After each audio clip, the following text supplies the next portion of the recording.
As the conflict in Iran continues to heat up and the Strait of Hormuz is not allowing food and water to civilians in the area, but also fossil fuels and oil to leave where they are typically used, one of the things that's really crossing my mind is, do we have collective addiction? So I'm Dr. Christy Gibson. This is a series I do, hot takes on cool topics. Obviously, we can look at addiction from something that is happening to the individual. So substance use disorder, whether that's drug of abuse, medication, alcohol, but also behaviors. So gambling, gaming, watching porn, online shopping. There are so many things that we are using collectively to distance ourselves from a difficult reality. And so that individual addiction is something we definitely need to address. But what about collective addiction? It would be really easy to argue now that social media has become a collective addiction. There's very, very few people on the planet who are untouched by this, especially in the younger demographics. It definitely has this component of addiction. Like, you can find people who are just on it for hours and hours at a time and lose track of the other things that their body needs. Collective trauma is the term that I first heard through Thomas Hübl. Interestingly, a guy who graduated medical school too, but then went more into systemic healing. So he talks a lot about collective trauma and how these things infect communities, societies, population. And that makes a lot of sense, because you can have a community that's been through tremendous harm, especially communities placed at risk. So I've always worked in equity denied spaces, and folks that I work with tend to encounter things like racism, classism, sexism, all of these isms on a daily basis. And that is something where a body of culture, so that's the term that Resmaa Menakem talks about when you think of these communities, they can encounter that level of trauma. And of course, there's a lot of other ways to put it. So common ways to phrase this would be like structural violence or systemic discrimination. But if we talk about collective trauma, I think it's also a way into describing collective addiction too. I've already given a TED Talk around the way that we have collectively denied or dissociated from the very real threats of the climate emergency, and how I think of this as a collective trauma, where we are collectively deciding that we actually can't handle the reality and we're going to dissociate from the real effects. And there are some among us who amplify those effects. So that's another trauma response, is to amplify instead of suppress. But they kind of get called out as being, apocalyptical or doomers, and they're not really taken seriously as well. So there doesn't seem to be a lot of middle ground, which is really the thing with trauma, is when you've been through trauma, the mind-body system tends to get either overactivated, fight and flight, or underactivated, which is freeze collapse. So we're seeing the same thing collectively when it comes to these collective traumas. I've been trying to assemble my thoughts around this so I could write a Substack article. So you're kind of getting the rough version of where I'm at right now. But I was thinking of this like in the framework of a 12-step recovery program. So in those, we kind of say that we don't have the power to intervene, and we give our power to help us out of this bind to a higher power. So originally this was God. Many people conceive of it as different entities, certainly Indigenous creator. There's all kinds of ways to think of this higher power. I'm a little nervous about this step, frankly, because I think that the solution to trauma is actually developing a sense of agency or control.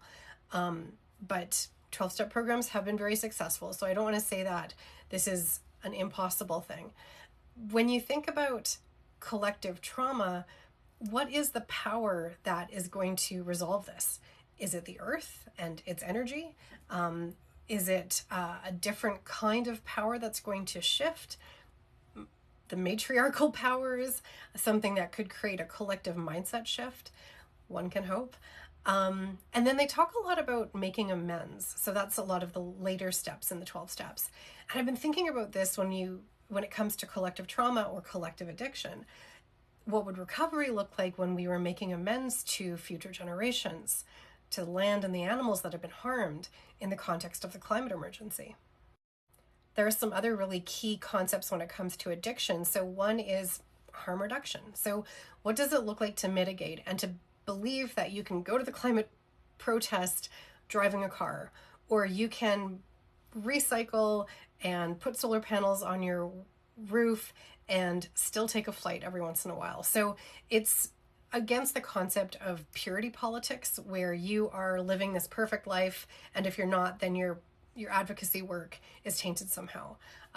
We all live in this world where it's very, very difficult to divest individually. So what does it look like to mitigate, both at an individual and a community level, until we can force larger changes at a systemic level where all of us have these opportunities to do the right thing for people and planet? So harm reduction, I think, is one interesting model in the context of collective trauma. When it comes to the pandemic, this harm reduction should include ventilating spaces. Like, I don't understand how we came out of the epicenter of the COVID pandemic, which is still going on, and we don't have adequate ventilation in schools yet, or healthcare spaces. Like, that is so shocking and egregious to me. The other thing we talk about in the context of addiction is how do we change the behaviors and change the routine so that the reward of this substance or behavior isn't so rewarding. So either you substitute the reward. So in the context of substances, we often substitute with something else that feels similar. So alcohol, we substitute with benzodiazepines. With narcotics, we will substitute with things like Suboxone or opioid replacement therapy. And so when we think about replacing, I guess the question is, well, what is the thing that we're trying to replace? And I think this is how we talk about divestment. So if we're talking about our addiction to something like fossil fuels, then replacement therapy would be like, how do we swap this out? How do we replace this addiction and this behavior? So we have to change our routines, and that is really uncomfortable. It always is in the context of addiction, to change our habits and routines that have become familiar and sometimes comfortable, not always.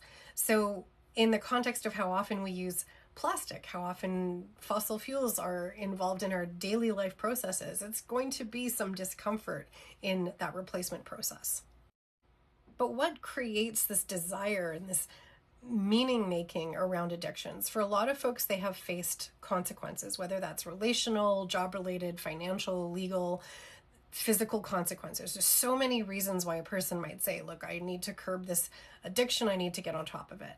So what's going to do that at the collective level? And that's a good question, because I don't think we've actually hit peak consequence yet. We've had lots of societies like island nations, coastal cities that are experiencing the main effects of the climate emergency. There's these huge weather events, flooding and droughts, wildfires. I mean, where I live in Canada is so connected to the fossil fuel industry, yet our summers are spent indoors because the air is unsafe to breathe. And so we have not made that connection yet. And I really do think that it might take a wet bulb emergency. So there's this amazing book called The Ministry for the Future that opens with this concept. There's going to have to be something where we have a collective tipping point where we say we need to overcome this addiction. And one of my hopes is that what's going on in Ukraine, what's going on in Iran, might have the unintended consequence of this horrifying loss of life, is that one of the things we might do is start our recovery process.